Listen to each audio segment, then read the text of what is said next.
Hello welcome అందరికి welcome to day 12 of grow with operating system series.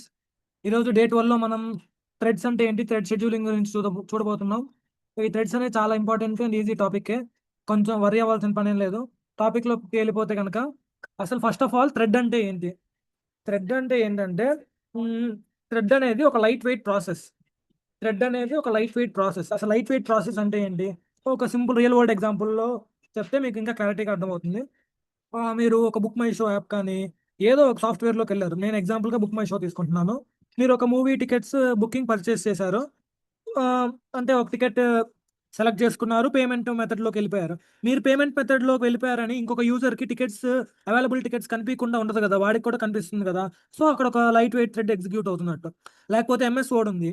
MS వర్డ్లో మీరు type చేస్తారు. Type చేసినప్పుడు ఏదైనా స్పెల్లింగ్ మిస్టేక్ ఉంది అనుకోండి. స్పెల్లింగ్ మిస్టేక్ వచ్చినప్పుడు కింద కింద మీకు చూస్తే రెడ్ లైన్తో అండర్లైనింగ్ వస్తుంది. ఆ రెడ్ లైన్తో అండర్లైనింగ్ ఎలా వస్తుంది? మీరు టైప్ చేయడం మెయిన్ ప్రాసెస్ అనుకో, బ్యాక్గ్రౌండ్లో మల్టిపుల్ థ్రెడ్స్ రన్ అవుతూ ఉంటాయి. అంటే ఒక థ్రెడ్ ఏం చేస్తుంది, నువ్వు రాసిన స్పెల్లింగ్ కరెక్టో కాదో చెక్ చేయడము, ఇంకొక థ్రెడ్ గ్రామర్ కరెక్ట్గా ఉందో లేదో చెక్ చేయడము. ఇలా ఏ థ్రెడ్కి ఆ థ్రెడ్ దాని రెస్పెక్టివ్ జాబ్ చేసి మనకి అవుట్పుట్ చూపిస్తుంది అనమాట. సో ఇలా చెప్తే కనుక థ్రెడ్ అనేది ఒక లైట్ వెయిట్ ప్రాసెస్, అంటే ఒక ప్రాసెస్లో సబ్ ప్రాసెస్ లాగా అనుకోండి. సో థ్రెడ్ అనేది లైట్ వెయిట్ ప్రాసెస్. దాని తర్వాత ఎగ్జాంపుల్ చదవండి, మీకు క్లారిటీగా అర్థమవుతుంది. థ్రెడ్ డెఫినేషన్ ఇచ్చాను. Thread is light weight process. So ఇంకొకటి ఏంటంటే ఈ డయాగ్రామ్ కొద్దిగా ఇంపార్టెంట్. ఈ డయాగ్రామ్ నేను ఆల్రెడీ చెప్పిందే. క్లయింట్ అంటే మీరు యూజర్ అనుకోండి.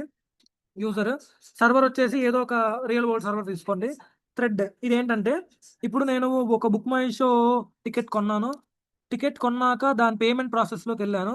సో రిక్వెస్ట్ ఏంటంటే నా టికెట్ సర్వర్కి వచ్చింది. సర్వర్ ఏం చేసింది, create new thread to service the request. So payment అనే ఒక థ్రెడ్ ఎగ్జిక్యూట్ అవుతుంది. ఒక్క నిమిషం. పేమెంట్ పేమెంట్ థ్రెడ్ ఎగ్జిక్యూట్ అవుతుంది.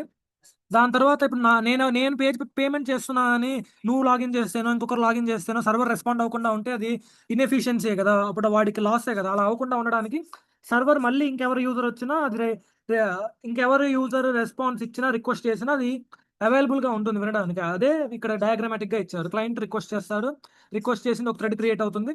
సర్వర్ దగ్గర కూడా అడిషనల్ క్లయింట్ రిక్వెస్ట్ వినడానికి ఇక్కడ ఒక థ్రెడ్ క్రియేట్ అవుతుంది. అది డయాగ్రామ్. జస్ట్ ఒకసారి చూసి వదిలేయండి చాలు. నెక్స్ట్ ఒక థ్రెడ్లో ఏమేమి ఉంటాయి? థ్రెడ్లో చూసుకుంటే కనుక ఒక ప్రోగ్రామ్ కౌంటర్ ఉంటుంది, రిజిస్టర్స్ ఉంటాయి. ఇవంతా కంప్యూటర్ ఆర్గనైజేషన్లో వస్తాయి. అది మీకు తెలియకపోతే మన ఛానల్లో ఫ్యూచర్లో వీడియోస్ వస్తాయి, దాని గురించి కూడా చూసేయండి. దాని తర్వాత థ్రెడ్కి కమ్యూనికేషన్ పాసిబుల్ అవుతుందా అవ్వదా? థ్రెడ్కి కమ్యూనికేషన్ పాసిబుల్ అవుతుంది. మీరు జావాలో కూడా మల్టీ థ్రెడ్డింగ్ చదువుంటే మీకు ఒక క్లారిటీ వస్తుంది ఈ థ్రెడ్ కాన్సెప్ట్ మీద.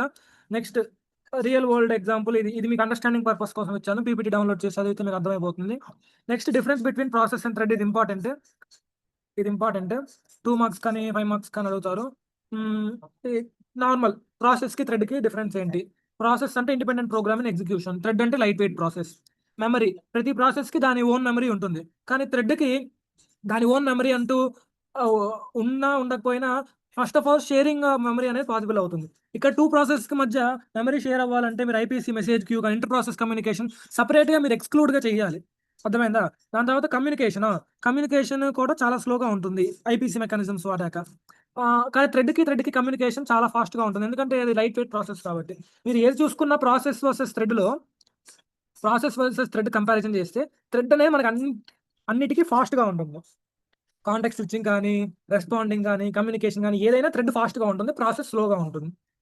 ఈ ఆస్పెక్ట్స్ అన్ని మీరు ఒకసారి చూడండి.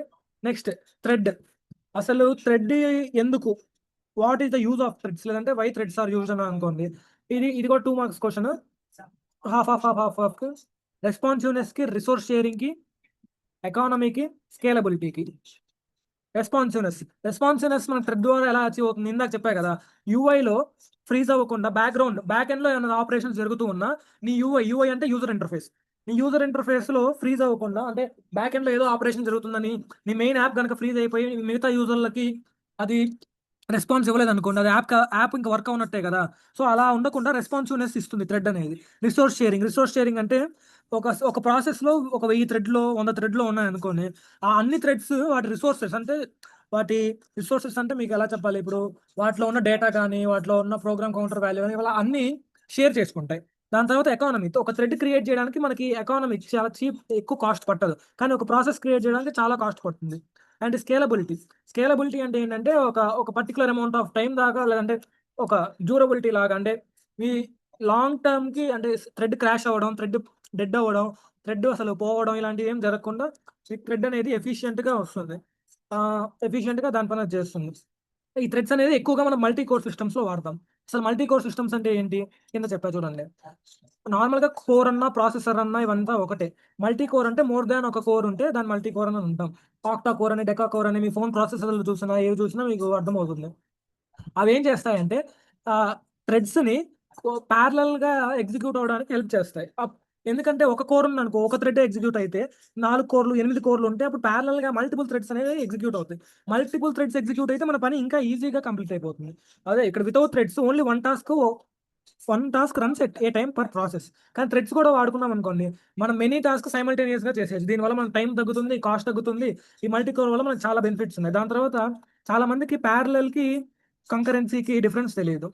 ప్యారలల్ కి కంకరెన్సీకి డిఫరెన్స్ నేను ఆల్రెడీ మన ఓల్డర్ వీడియోస్ లో చెప్పాను. అది అది కూడా ఒకసారి రీవాచ్ చేయండి. దాని తర్వాత multi threading models important.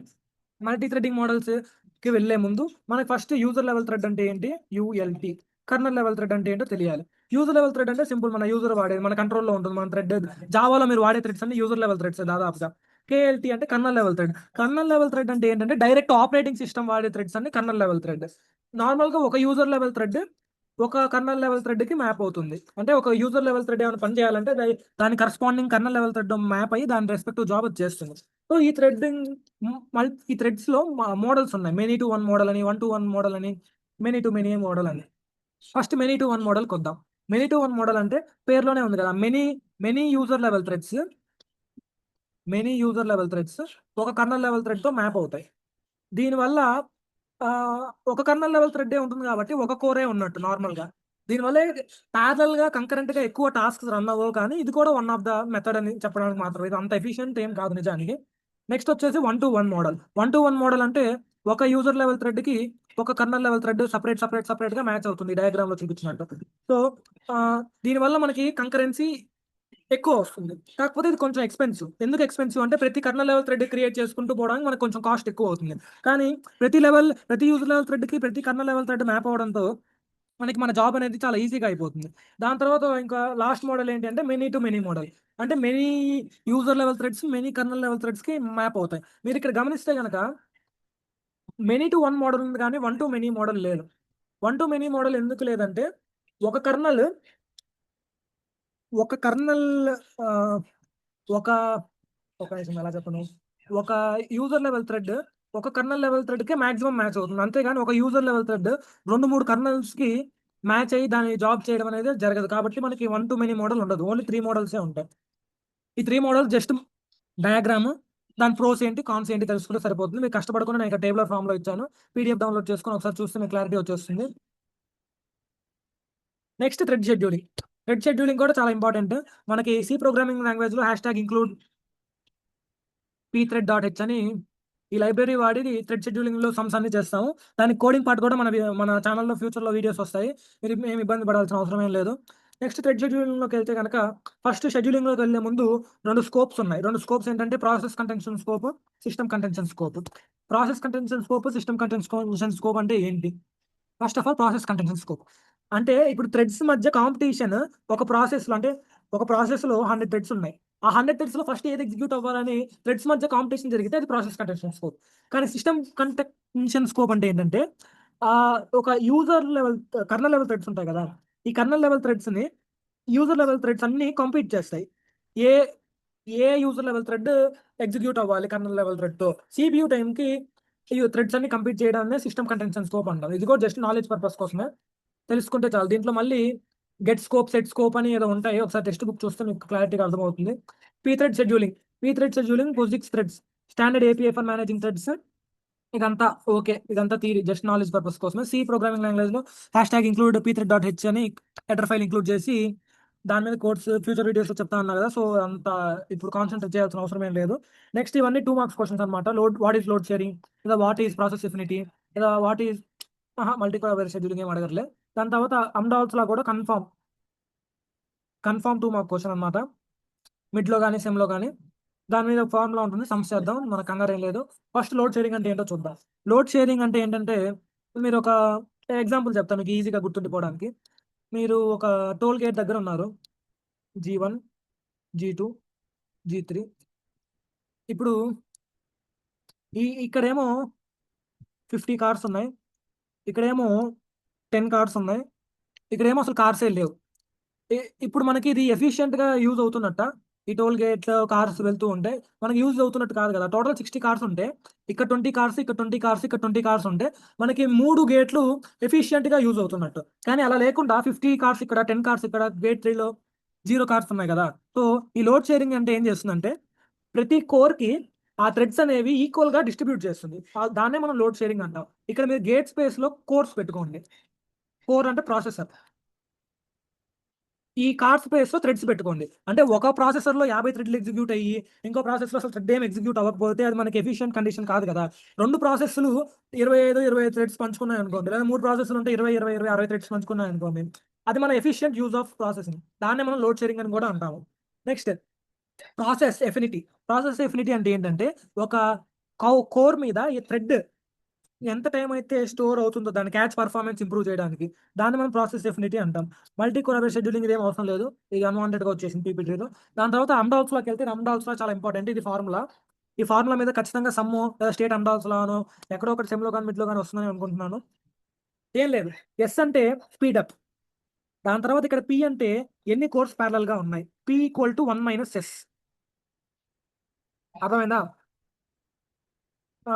Yes అంటే స్పీడప్, కానీ ఇక్కడ పి అంటే నెంబర్ ఆఫ్ ప్యారలల్ కోర్స్.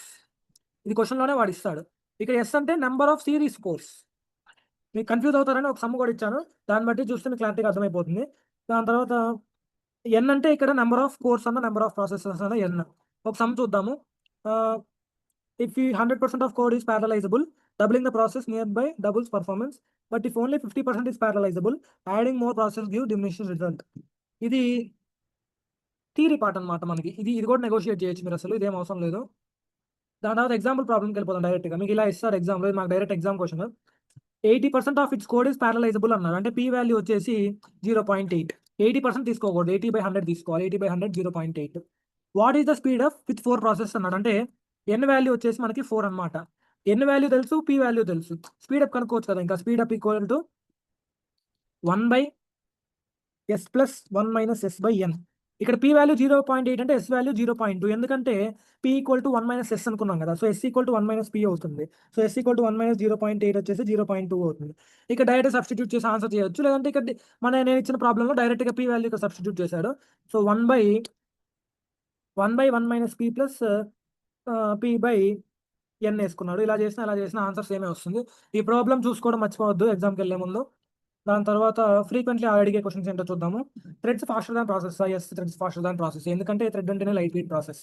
దాని తర్వాత థ్రెడ్స్ అన్ని ప్యారల్గా రన్ అవుతాయా అవ్వవా? థ్రెడ్స్ అన్ని ప్యారల్గా రన్ అవుతాయి ఎప్పుడంటే దాంట్లో మల్టిపుల్ కోర్స్ ఉన్నప్పుడు మాత్రమే. దాని తర్వాత 1-to-1 మోడల్ మనం ఎక్కువ ఎందుకు వాడమంటే, ఎక్కువ నెంబర్ ఆఫ్ కర్నల్ థ్రెడ్స్ వాడాలి. దానికి ఎక్కువ number of colonel threads create చేయాలంటే మనకి కాస్ట్ ఎక్కువ అవుతుంది, మనకి ఎక్కువ బర్డెన్ అవుతుంది. అదే సో మనం ఎక్కువ వాడము అది. దాని తర్వాత ప్రాసెస్ డెఫినేషన్ చెప్పాను. థ్రెడ్స్ మెమరీ షేర్ చేసుకుంటాయా అంటే షేర్ చేసుకుంటాయి.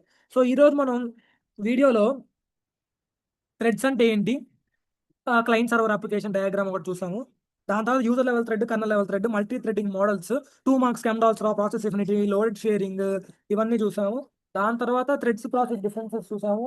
థ్రెడ్స్ ప్రాసెస్ డిఫరెన్సెస్ చూసాక ఎఫ్ఏక్యూస్ చూసాము. సో అంతే. ఈ వీడియోలో దాదాపు థ్రెడ్స్ గురించి ఒక కంప్లీట్ ఐడియా వచ్చింది అనుకుంటున్నాను.